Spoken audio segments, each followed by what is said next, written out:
Hello students.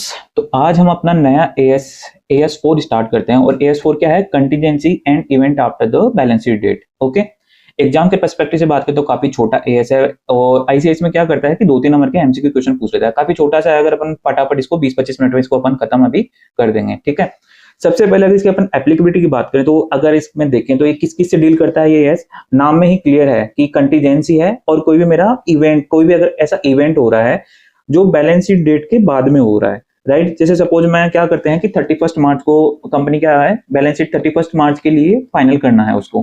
पर ऐसे मान लेते हैं अगर वो 10 अगस्त को साइनिंग हो रही है, बोर्ड में अप्रूव हो रही है, तो 31 अगस्त से लेके 10 अगस्त के बीच का मेरा क्या हो गया, जो भी मेरे इवेंट आफ्टर, अगर इसके बीच में कोई भी मेरा इवेंट होता है तो वो क्या हो गया, मेरा बैलेंस शीट डेट के आफ्टर के क्या हो गए, इवेंट्स हो गए। ठीक है। और दूसरा क्या करता है, ये कंटीजेंसी पे ये AS डील करता है। तो कंटीजेंसी में अगर जैसे बात करें तो ये सिर्फ AS, पहले क्या होता था कि AS4 पूरी की सभी जो भी सारी कंटीजेंसी होती है उस पर डील करता था। पर जब से AS29 आया है, ये सिर्फ प्रोविजन फॉर डाउटफुल डेट्स वाली जो भी कंटीजेंसी है सिर्फ उसी में ही डील करता है। बाकी की सारी कंटीजेंसी अब कौन सा AS डील करता है, AS29 करता है। ओके, अगर एप्लीकेबिलिटी की बात करें तो ये AS क्या होता है कि इन जहां ये मतलब जहां इन कंडीशंस पे AS4 एप्लीकेबल नहीं होता है। अगर मैं बात करूं तो जैसे सपोज AS15 है, AS15 के अंदर क्या होता है कि मेरे रिटायरमेंट बेनिफिट से रिगार्डिंग जो भी मेरी लायबिलिटी अराइज होगी तो उस पर क्या करेगा, AS4 एप्लीकेबल नहीं होगा। AS19 हो गया लीज से रिगार्डिंग, तो लीज से रिगार्डिंग अगर कोई लायबिलिटी बन रही है कंपनी के तो उसके ऊपर भी क्या करेगा, AS4 एप्लीकेबल नहीं होगा। इसके अलावा जैसे क्या होता है कि जैसे कोई कंपनी है वो इंश्योरेंस के बिजनेस में है, तो उसके रिगार्डिंग कोई हेल्थ इंश्योरेंस करी, लाइफ इंश्योरेंस करी, या फिर क्या हो गया मोटर इंश्योरेंस या फिर जनरल इंश्योरेंस जो भी बोलते हैं उसको अपन, तो उसके ऊपर भी AS4 क्या नहीं करता है, डील नहीं करता है। ओके, अब अपन डेफिनेशंस की बात करें तो कंटीजेंसी क्या होती है। अगर कंटीजेंसी को अगर सरल शब्दों में समझना चाहें तो कंटीजेंसी क्या हो गया, जैसे सपोज मैंने क्या किया कि 2 साल पहले मेरा एक दोस्त है राहुल, 2 साल पहले मैंने क्या किया कि राहुल को 50,000 का मैंने सामान बेचा था, राइट। आज आज क्या है, 31 मार्च 2026 है। मुझे क्या है कि मुझे ऐसे लगता है कि पता नहीं राहुल मेरे को फ्यूचर में ये पैसे दे भी देगा मेरे, या फिर मुझे पैसे नहीं भी देगा। मतलब अनसर्टेनिटी है मेरे पास में आज की, पता नहीं कि राहुल मेरे को फ्यूचर में दे भी दे ना भी दे। मैंने उस पर क्या करा कि मेरे को ऐसा लग रहा है कि यार नहीं देगा, मैंने उस पर क्या किया, कोर्ट केस कर दिया। अब कोर्ट केस कर दिया तो मेरे को ऐसा लगता है कि मेरा जो भी फ्यूचर में पैसा है, क्योंकि राहुल ने ऐसे बोला कि मेरे को सामान दिया नहीं, मैंने राहुल को बोल दिया कि मैंने तेरे को सामान दिया था, मेरे को पैसे दे। ठीक है, तो अब राहुल, मैंने क्या किया, राहुल पे केस कर दिया। अब क्या है, कोर्ट का डिसीजन फ्यूचर में आएगा। तो ऐसी जो भी सारी सिचुएशन होती है उसमें उसको अपन क्या बोलते हैं, कंटीजेंसी बोलते हैं। तो अगर इसको इजी वर्ड में बोलें तो क्या हो गया मेरे पास में आज, टुडे क्या है, आज मेरे पास में अनसर्टेनिटी है, राइट। अनसर्टेनिटी है, राइट। और वो किसको लेके है, फ्यूचर को लेके है।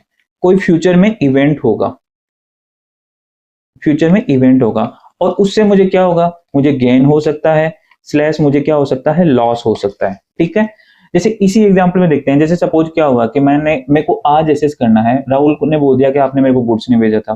ठीक है, पर मैंने बोला कि मैंने राहुल तेरे को गुड्स भेजा था, तू मेरे को पैसे दे दे।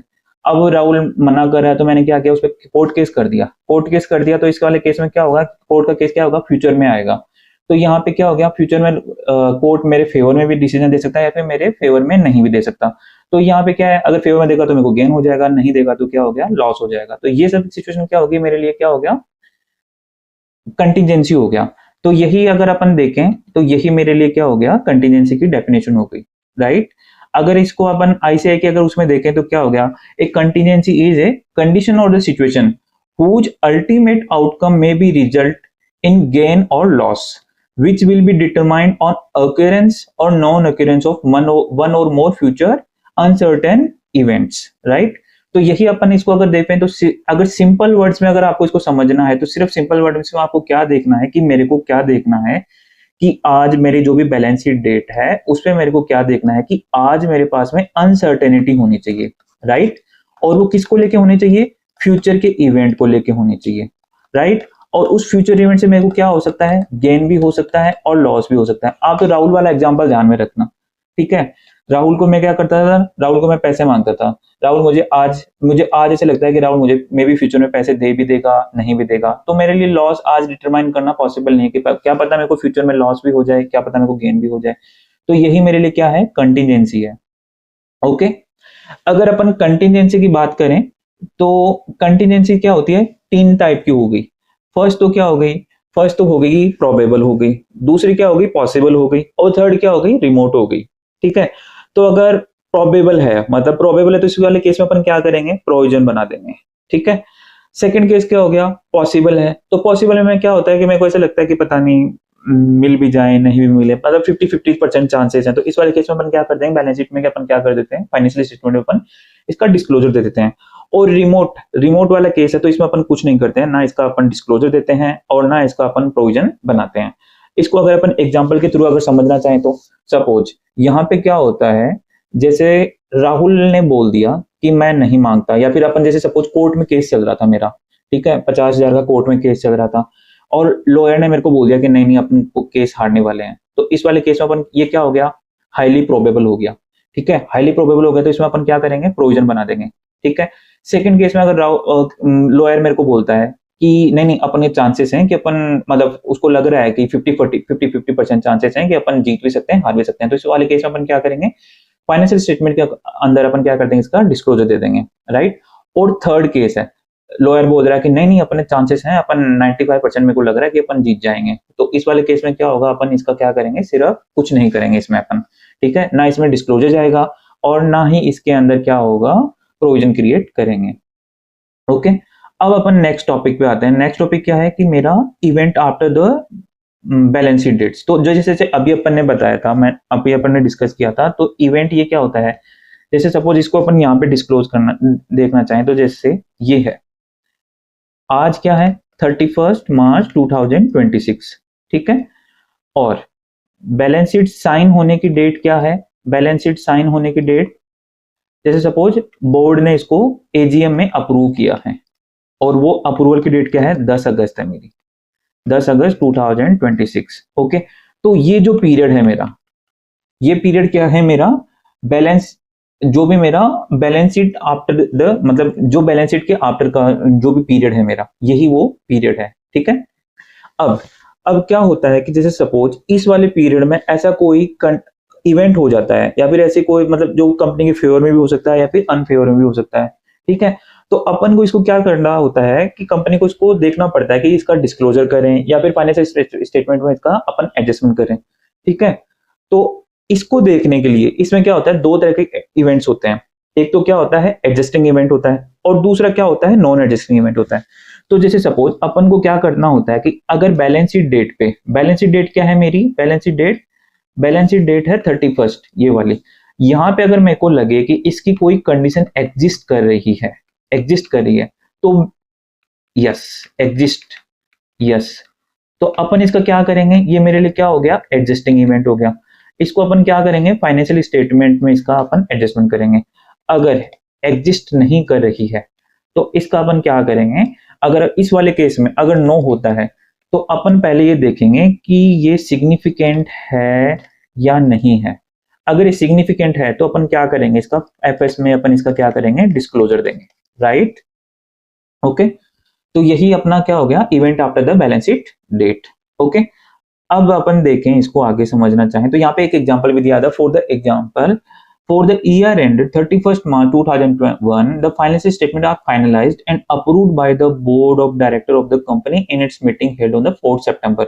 तो 31st मार्च को तो क्या था, बैलेंस शीट डेट थी, और बोर्ड इसको अप्रूव कब कर रहा है, 4 सितंबर को। तो in this case the event taking place between, तो 1 अप्रैल से लेके 4 अप्रैल सितंबर के बीच में अगर कोई भी मेरा ऐसा इवेंट होता है, ठीक है, तो उसको वो भी मेरे लिए क्या हो गया, event after the balance sheet date. Okay, तो जैसे ही अभी अपन ने यहाँ पे पढ़ा था, ठीक है, तो एडजस्टिंग इवेंट और नॉन एडजस्टिंग इवेंट है, तो इसको भी अगर अपन देखना चाहें तो क्या हो गया, इवेंट जो एडजस्टिंग वाले कौन से हैं, जिसकी बैलेंस शीट डेट पे कंडीशन एग्जिस्ट कर रही थी, वही केस है। जैसे सपोज मेरे को ऐसा लग रहा है कि एक जो मेरे पास में एक डेटर था, राइट, और वो डेटर मेरे को ऐसा लग रहा है कि 31 मार्च को मेरे पास में एक डेटर था, ऐसे मान लेते हैं राहुल ही है।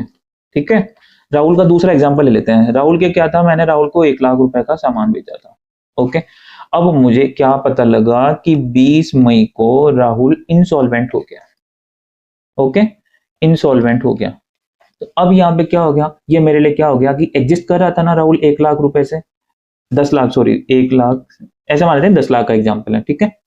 तो अब यहाँ पे क्या हो गया, 20 मई को मुझे पता लगा कि राहुल इंसॉल्वेंट हो गया है, तो इंसॉल्वेंट हो गया तो यहाँ पे ये क्या हो गया मेरे लिए एडजस्टिंग इवेंट हो गया, और इसको अपन क्या करेंगे बुक्स में, अपन इसका राहुल को अपन ऑडिट एंट्री पास करेंगे सब्सिक्वेंट में, और इसको अपन इसके लिए बैड डेट्स बनाएंगे इसको राहुल को, ठीक है। नॉन एडजस्टिंग इवेंट क्या हो गए, नॉन एडजस्टिंग इवेंट ऐसे इवेंट्स हो गए जो बैलेंस शीट डेट पे एग्जिस्ट नहीं करते थे। लाइक सपोज 20 ऐसे यही मान लेते हैं कि 20 मई को क्या हो गया, कंपनी में आग लग गई और सारा का सारा गोडाउन फूक गया, तो इस वाले केस में ये क्या हो गया, नॉन एडजस्टिंग इवेंट हो गया। और ऐसे केसेस में अपन क्या करते हैं इसका, अगर ये सिग्निफिकेंट है, अगर फाइनेंशियल स्टेटमेंट पे इसका मटेरियल इफेक्ट आ रहा है, तो अपन क्या करेंगे, इसको अपन बुक्स में इसका डिस्क्लोजर देंगे। अब क्या होता है कि जैसे कुछ स्पेशल केस होते हैं, स्पेशल केस अगर जैसे सपोज फर्स्ट केस अगर अपन बात करेंगे, कंपनी ने डिविडेंड डिक्लेयर किया है, और वो डिविडेंड डिक्लेयर कब किया है, बैलेंस शीट डेट मतलब 31 मार्च के बाद में किया है, तो ये क्या हो गया, ये मेरे लिए एडजस्टिंग इवेंट नहीं है। इसका सिर्फ अपन क्या करेंगे, इसको अपन सिर्फ as a disclosure financial statement में डिस्क्लोज करेंगे, ये एडजस्टिंग इवेंट नहीं है, क्योंकि इसकी कंडीशंस बैलेंस शीट डेट पे एग्जिस्ट नहीं करती थी, राइट। अब दूसरा केस देखें, गोइंग कंसर्न है। जैसे सपोज गोइंग कंसर्न में क्या हुआ कि कंपनी का एक बहुत बड़ा गोडाउन था, उसमें कंपनी की सारी इन्वेंटरी रखी हुई थी, ठीक है। और उसमें क्या हुआ कि बैलेंस शीट डेट थी अपनी 31 मार्च, और 10 अप्रैल को क्या हुआ कि उसमें गोडाउन में आग लग गई, और अच्छा खासा कंपनी को क्या हो गया, नुकसान हो गया। अब इससे क्या हुआ कि कंपनी की गोइंग कंसर्न पे इशू आ गया है, ओके। तो अब अपन क्या करेंगे, ये इस वाले केस में ये क्या हो गया, ये हो गया एडजस्टिंग इवेंट्स, ओके। अब अपन क्या करेंगे कि जो फाइनेंशियल स्टेटमेंट बनेंगे वो ऑन द बेसिस ऑफ जो नॉन गोइंग कंसर्न बेसिस पे बनेंगे, क्योंकि फाइनेंशियल स्टेटमेंट पे इसका क्या आ गया, इम्पैक्ट आ गया है, और इसका अपन को क्या है, प्रॉपर फाइनेंशियल स्टेटमेंट अपन को क्या करना पड़ेगा, इसका डिस्क्लोजर देना पड़ेगा। और इस केस में जो भी मेरी एसेट्स एंड लायबिलिटी हैं उसको अपन को रीमेजर करना पड़ेगा। एसेट्स को अपन क्या करेंगे, रिलाइजेबल वैल्यू पे दिखाएंगे, और लायबिलिटी जो भी मेरी है, जो भी सेटलमेंट वैल्यू पे आएगा उस पर अपन इसका क्या करेंगे, डिस्क्लोजर करेंगे। पर अगर यहाँ पे अगर एक एग्जाम्पल देखें, जैसे सपोज मैंने डिविडेंड ना वो 31 मार्च से पहले ही डिक्लेयर कर दिया था, तो 31 मार्च से पहले डिक्लेयर कर दिया तो क्या करेंगे, इसको अपन फाइनेंशियल स्टेटमेंट अपन क्या करेंगे, इसको ये एडजस्टिंग इवेंट इसको अपन को क्या करना पड़ेगा, डिस्क्लोज करना पड़ेगा, ओके। अगर मेरे पास में अगर कोई प्रेफरेंस शेयर है, उसको क्या करता है, डिविडेंड मिलते हैं और वो बैलेंस शीट डेट के बाद में मिले हैं, तो ये क्या हो गया, क्योंकि प्रेफरेंस शेयर वालों को तो क्या होता है कि उनका तो पक्का होता है कि अगर ऐसे प्रेफरेंस शेयर है मेरे पास में जो जिनका डिविडेंड में भी शेयर होता है, तो इनका तो अपन को क्या होता है कि इनको अपन को पता है कि इनको देना ही पड़ेगा। तो इस वाले केस में अपन क्या करेंगे, जो भी इनका क्यूमुलेटिव प्रेफरेंस शेयर है और उनको जो भी डिविडेंड मिलता है और वो बैलेंस शीट डेट के बाद में भी डिक्लेयर हुआ है, तो भी वो क्या हो गया, अपने लिए एडजस्टिंग इवेंट हो गया है, ठीक है। अब अपन डिस्क्लोजर की बात करें तो डिस्क्लोजर में क्या हो गया कि जो भी मेरा नेचर है, मतलब जैसे सपोज कोई भी ऐसा इवेंट हुआ है जो बैलेंस शीट डेट के बाद में, तो उसको अपन को क्या करना पड़ेगा, प्रॉपर्ली डिस्क्लोज करना पड़ेगा, और उसका अपन को क्या है, फाइनेंशियल स्टेटमेंट पर कोई इफेक्ट आया है तो वो भी अपन को बताना पड़ेगा कि क्या क्या इसका इम्पैक्ट आया है, ठीक है। अब यहाँ पे एक एग्जांपल देख लेते हैं और उसके बाद में अपना क्या हो गया, एस कंप्लीट हो गया। तो ये क्या है, a company has a filed legal suit against the debtor from whom 15 lakh is recoverable as on 30th March 2001. The chances of recovery by way of legal suit are not good as per the legal opinion given by the council in April. ठीक है। Can the company provide the full amount of rupees 15 lakh as a provision for doubtful debts? Yes. क्योंकि अभी पे अपन ने क्या पढ़ा है, adjusting event कौन सा हो गया, ये एडजस्टिंग इवेंट वाला आ गया कि ऐसा कोई ऐसी कंडीशन जो बैलेंस शीट डेट पे एग्जिस्ट कर रहा था, ठीक है, पर उससे क्या हुआ कि फ्यूचर में मेरे को क्या हो गया, सिर्फ बैलेंस शीट डेट पे एग्जिस्ट कर रहा था, पर फ्यूचर में कोई इवेंट हुआ और वो उसके क्या हुआ, फेवर में नहीं आया है, ठीक है। तो ये वाला इवेंट क्या हो गया, जैसे सपोज जो अपन ने एग्जांपल भी दिया था पहले, ये सेम वही एग्जांपल है कि कंडीशन तो एग्जिस्ट कर रही थी बैलेंस शीट डेट पे, ठीक है, और एक इवेंट अकर हुआ और वो क्या हुआ, उसके कारण अपन को ऐसा लग रहा है कि जो लो 15 लाख रुपीज का अपन क्या करने वाले हैं कि लीगल ओपिनियन में इसको अपन अपने फेवर में नहीं आने वाला, तो इस वाले केस में अपन क्या करेंगे, इसका provision for doubtful debts upon create करेंगे, ठीक है। यही अपन यहाँ पे दिया हुआ है कि द कंटिजेंसी एज पर AS4 the contingency and event occur after the balance sheet date, assets and liabilities should be adjusted for the event occur after the balance sheet date that provide additional evidence to assist the estimation of amount relating to the condition existing at the balance sheet date, okay। In the given case, company should make a provision for doubtful debts as a legal suit has been filed on 31st March 2001 and the chances of the recovery from the suit are not good. Though the actual results of the legal suit will be known as the future, yet the situation is non-recovery from the debtor exists before the finalization of the financial statement. Therefore, the provision for doubtful debts should be made for the year ended 31st March 2001. Okay, इसी के साथ अपना क्या होता है AS4 complete हो जाता है। ठीक है।